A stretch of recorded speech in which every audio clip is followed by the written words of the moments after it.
I'm sure after reading the title, some of you are already commenting, "Oh my god, the Switch was never cool!" And if you didn't already, I'm sure you're probably gonna now because I just said that. But anyway, regardless of whether or not you want to admit it, the Switch was definitely the bomb.gov at one point. However, even though just about everybody loved the idea of the most powerful handheld ever at the time that you could put in a dock and play on your TV, the novelty eventually wore off. But why exactly did that happen?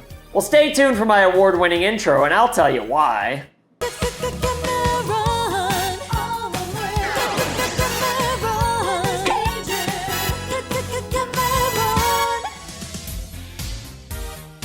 Alright, so as far as my opinion on the Switch goes, I'm kind of in the middle ground. There's still plenty of Switch games in my backlog that I do actively keep in my rotation, and not only that, but I actually enjoy them too, because at the end of the day, I like fun. Regardless of what you can say about the graphical shortcomings, Nintendo games are always just plain fun. Well, as long as there's not submarines involved anyway. So I guess you could chalk me up as a fan of the Nintendo Switch, but at the same time, I also have games from other consoles in my rotation too, so trust me, I'm well aware of Nintendo's aforementioned shortcomings when it comes to the Switch. For years, I've been saying the graphics matter less now than ever before, and I still stand by that. But even though I definitely think the Switch is underpowered, I don't really care about all the stupid bullshit that a lot of others do, like shadow textures and how reflections look in the water and stuff like that. I mean, obviously I appreciate that kind of stuff, but ultimately, it's just the garnish behind gameplay as far as I'm concerned.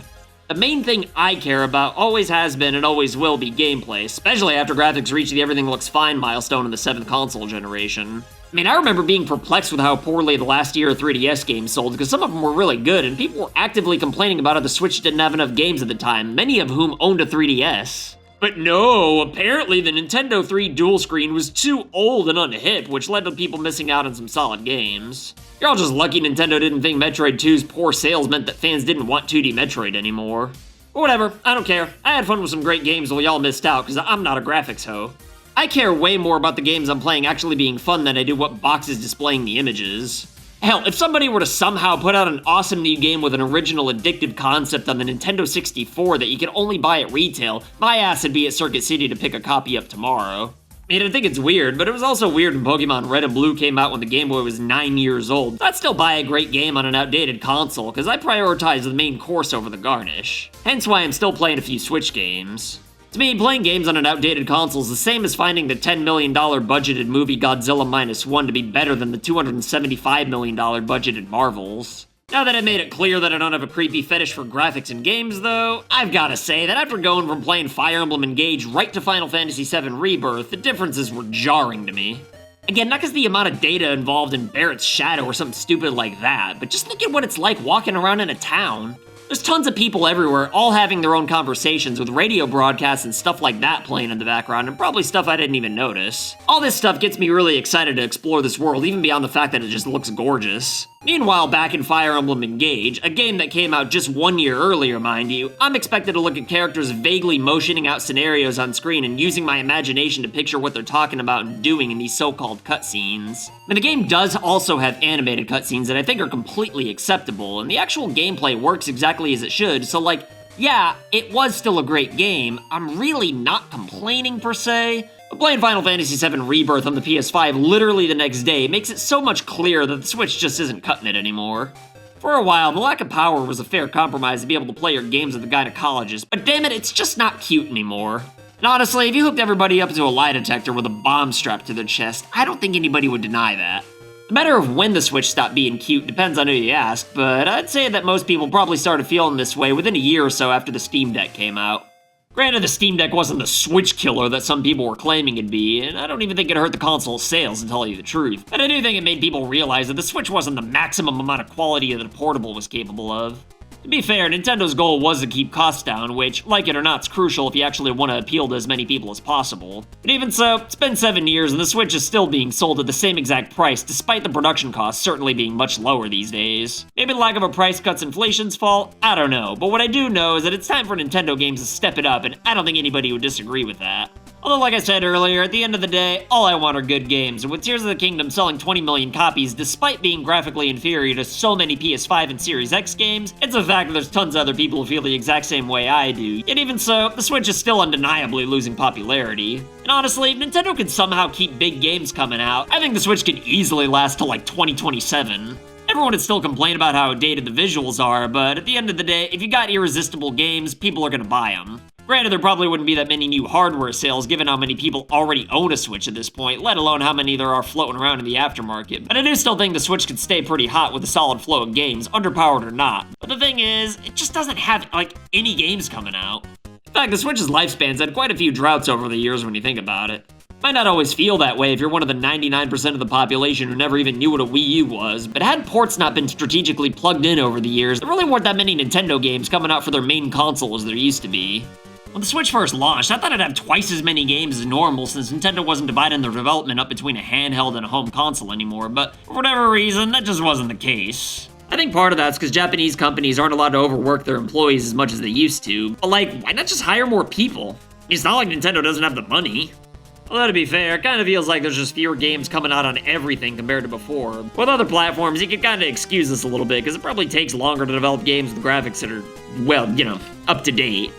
Switch, on the other hand, though, kind of developed a reputation for having tons of ports, even from Nintendo themselves. If there's a multiplat that just so happens to not be so graphic heavy, then you can bet your ass the Switch will get it. But as far as the graphical powerhouses from third parties, well, here's a mobile port of a PS2 game. And I mean, if you actually look at the first party release dates on a calendar, there's some pretty big gaps if you take all the ports out. Even beyond that, there's assloads and assloads of shovelware. Do you remember that seal of quality that was specifically created to assure people that the games were good after shovelware killed the Atari 2600? Well, yeah, that doesn't mean jack poop anymore, because anybody and everybody can just make whatever they want for the Switch. Got a random game with an 8-bit art style that you swear is retro when in reality is just plain lazy? Well, if I got the home for you, and not only that, but Nintendo's even gonna show it off themselves in their indie directs that nobody could possibly care less about. Which is honestly kinda sad, because there's definitely plenty of high-quality indie games out there. We all know the majority of them suck ass, and the Switch just welcomes them all with open arms. And you know what happens when you let too many random tools just come into your party? It becomes lame. Trust me. I'd know. I've killed the credibility of plenty of parties over the years. Like, I'm sure that having thousands of games on your platform leads to an increase in short-term sales, but what are the long-term effects of the perception of your console losing favor? And as if the graphics and shovelware weren't big enough issues for an aging console to deal with, there's also the biggest issue that Nintendo's literally always had, and that their online service is just pure trash. Like, even back when the Wii launched, Nintendo's internet was inexcusable, but in 2017, having a console without dedicated online servers is just plain pathetic, especially when you have games that completely rely on the internet like Splatoon. And even for the multiplayer games that don't technically need the internet, it sure as hell would have been way nicer if you had better options to play games like Smash or Mario Kart online. Man, I remember when the online features of the first Mario Party on Switch sucked ass and everybody was pissed, and then Nintendo was just like, I mean, we made the online service suck on purpose so you'd play together in person, because that's how we think you should enjoy it. It's like, fuck off, Nintendo, let us play games how we want to play them. The online play for games like Mario Kart and Smash are kinda acceptable, I guess, but they could easily be so much better with bare-ass basic features like voice chat. But apparently Nintendo doesn't want to risk the possibility of even one kid having a remotely bad experience, which honestly isn't really a bad goal, but like, there are other ways to achieve this, you know? I mean, wouldn't it be preferable for everybody if there were better parental controls and expect parents to actually be responsible than to just completely ruin online play for everybody just to protect some measly kids with irresponsible parents? Not only does Nintendo's online gameplay suck, but what about their game catalog?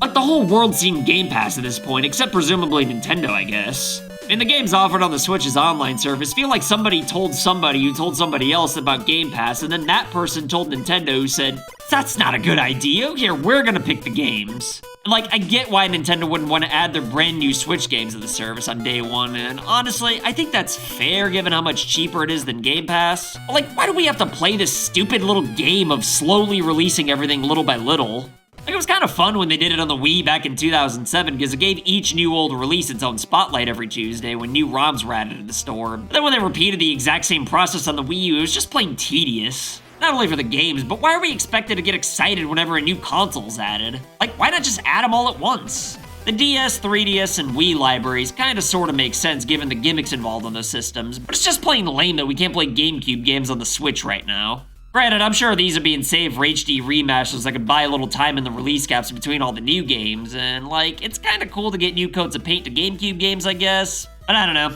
I think it'd just be cooler to have a better service that offered them all up front like Game Pass, even though Game Pass does cost more. It'd also be pretty cool if we at least had the option to buy games separately, like it doesn't have to be one or the other. Hell, Nintendo loves releasing old games so much, and they can even make more of their own compilations, like a physical for the NES and Super Nintendo Classic Editions right off the top of my head. And even for the GameCube library in particular, Nintendo could still do remasters and add extra content like Mario 64 DS, while also having the standard untouched original ROMs on their online service. I mean, who wouldn't want to play the original Luigi's Mansion with extra meat and potatoes like Mario 64 DS, am I right? As it stands right now, though, comparing the Switch's online service to Game Pass is apples and oranges. You pay for Game Pass specifically to have access to a catalog of games, while the Switch is basically holding online play for Smash and Splatoon hostage, with the ransom being that you rent some, but not all 30-year-old Nintendo ROMs. No improvements from when the online play used to be free, just ROMs is an excuse to start charging for the service is all. Although it is cool to have some new Mario Kart tracks, I gotta give Nintendo that. But these days, the coolness of your console is significantly impacted when you can't even offer a solid online experience. So even though I do still love the Switch given how much fun there is to be had, I don't really have a solid argument against the idea that it's just a retro console that happens to still be Nintendo's main offering at this point.